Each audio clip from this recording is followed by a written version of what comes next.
lalal ndëgg sërëx ñi nga xam ne ni daal ay wujjam lañu ci wàllu politique et tout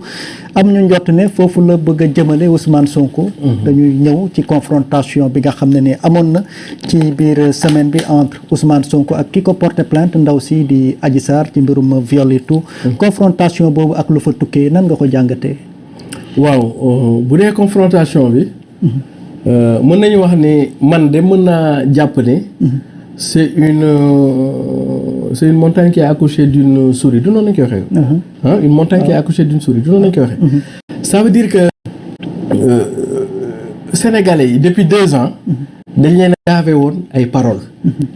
kii naan maa def lii kii ni deful lii ñuy jiiñante ak di weddi. Sénégalais yi nag benn instant dañuy faral di wolof day war a wax ni werante xuuxaat moom. tekki tubéy. kon donc tey fi ñu jotoon mooy ñu indil ñu ay preuves de parti bi comme parti bi ñu indi teg dara ci taabal yi parce que sénégalais yi demoon nañ ba nga xam ni suuroon nañ kël man di woon nañ ci wax léegi nag ay acte ay preuves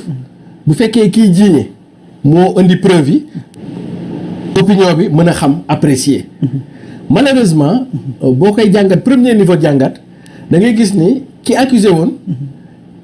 était dans l'incapacité au sens juridique du terme de teg ci table bi ay preuves ou du moins jusqu'à présent man yaakaaroon naa ne bu ñu nee confrontation vidéo yi day génn photo yi day génn su fekkee am nañ ko man loolu laa jàppoon pour man ay wax nii rek romboon nañ foofu dañuy teg dara ci table yi parce que yow da ngaa jiiñ nit donc boo jiiñee nit ba ñu ñaari at ñuy wax rek ba ngeen am confrontation d'autant plus que ñoom camp bi ñoo daan faral di wax ni am nañ ay éléments de preuve bis bu confrontation amee ngeen di xam lépp dëgg la. ñu jox la possibilité de confrontation on est resté encore dans le discours dans le verbiage disons-le comme ça donc man personnellement je suis dans le doute. est-ce que partie accusatrice am na ay preuves parce que Sénégal fi mu toll nii moom sonn nañ ci wax. tegal leen preuve rek quoi bu ñu leen tegee preuve ñu xam maintenant beneen jàngat bi may defaat mooy par contre ki nga xam ne moom. la preuve ne lui incombe pas xam nga yow dama laa sosal. kon normalement man maa war a indi preuve yi pour wan li ma lay sosal mais ñu gis ni kañ doon sosal ci boppam moom mooy ñëw wëlbati ko di indi ay preuve pour wane ni kii daf maa bëgg a complot. est-ce que comprends nga c'est assez inédit moo tax ma ni la parce que pour man jàpp naa ni le camp d'en face mooy camp Ousmane Sonko li ñu def yi yëpp sax dañoo bëgg a seetal seen bopp wala dañoo baax sax moo tax ñu def ko mais ñoom mënoon nañoo jàpp seen croiser les bras rek ne comme yow yaa ma sosal léegi yow génneel say preuve mais ñoom yamuñu foofu ils ont pour la première fois femme bi génn soxna Adji Sarr génn def point de presse naam defoon na ko ak leeral bu njëkk ba mais format bi ñi ngi koy doog a gis xam nga dama leen waxoon bu yàgg ne procès bi état bi dafa bëgg a ñoddi Sonko sur le terrain du droit Sonko lànk ne moom du dugg ci terrain du droit parce que li affaire complot la day des moom ci terrain politique mu nekk à la fois un procès de l'opinion populaire et un procès juridico-judiciaire du système juridique mais génn bi Adji Sarr génn dafa mel ni comme si Sonko finalement ñoddi na leen ñoom ci terrain muy ce qu'on appelle le procès populaire ou le procès politique ou parce que le procès politique soubassement bi mooy la communication politique pour man première chose que dans les imaginaires symboliques Sonko a gagné un bras de fer bras de fer mooy ñoddi na leen du terrain du droit maintenant on est dans la communication première chose deuxième chose bi ma jàpp mooy actuellement ci biir procès bi dama bu ngeen ko xoolee bu baax mën nga am double jàngat Sonko bu mu génnee ba def déclaration mën nga jàpp ni ci communication politique def na fi ñaari erreur mën nga ko jàpp comme aussi nga jàpp defal c'est-à-dire que pour boo ko dee analyser nga sévère ci moom mën nga ni dafa def ñaari petite erreur discours am première erreur am bi mooy bi muy wax ci jikkoy femme bi ne bi ñu demee procès daf ma wan yaru wan réew wan voilà correct et cetera ak bi muy wax ci famem bu fekkee mën nga ko analyser en termes de communication politique nga ni loolu moom erreur am la parce que même su fekkee l'intention est généreuse après l'autre partie mën na ko utiliser pour attaquer ko d'ailleurs boo xoolee ci communication Adji Sarr dans les éléments de langage surtout au niveau de body language bu ñëwee ba ci séquence boobu da ngay sentir ni kii c'est Adji Sarr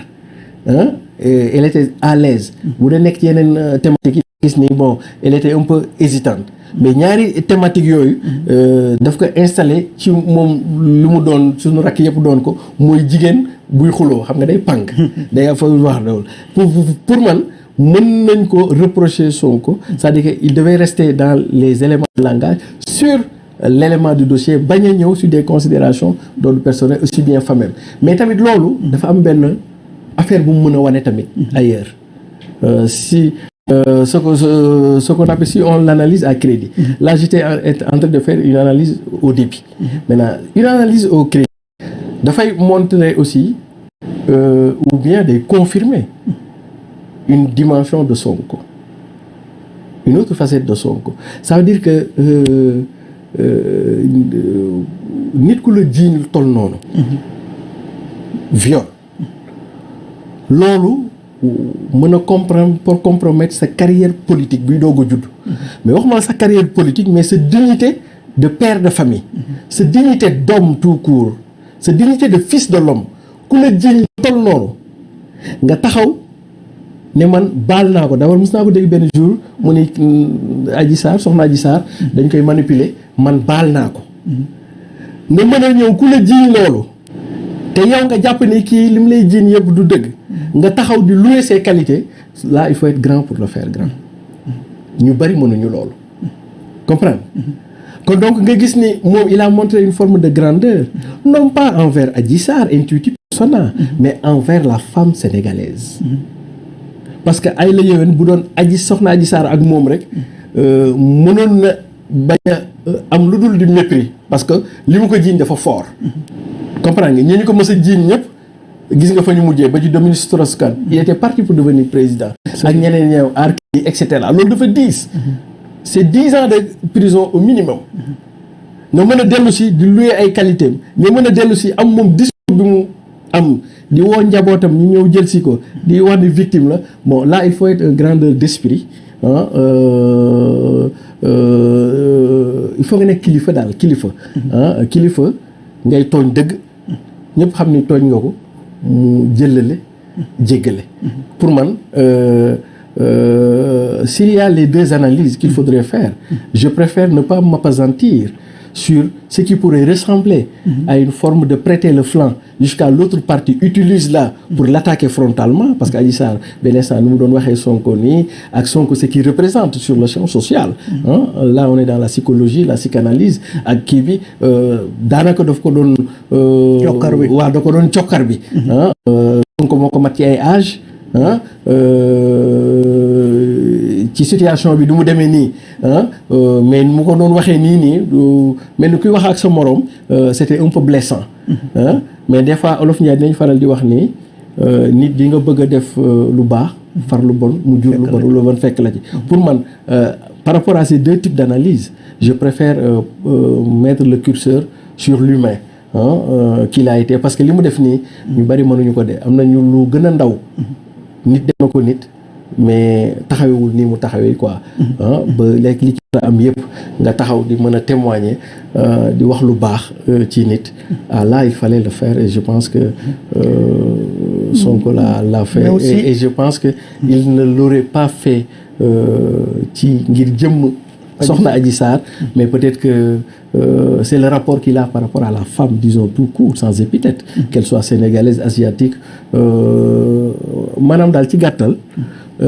Sonko ci loolu mu wax noonu séquence boobu da cee wane yërmande te yërmande nag moom dañ koy qualité bu essentielle la ci njiit wala boo bëggee nekk njiit bu ñu analyser discours Ousmane Sonko après confrontation bi wax nañ ko Adji Sarr aussi génn na def discours yow sa xam-xam ci na ci wàllu communication Adji Sarr ñu njëkkoon gis sa première sortie une jeune fille timide qui n'a pas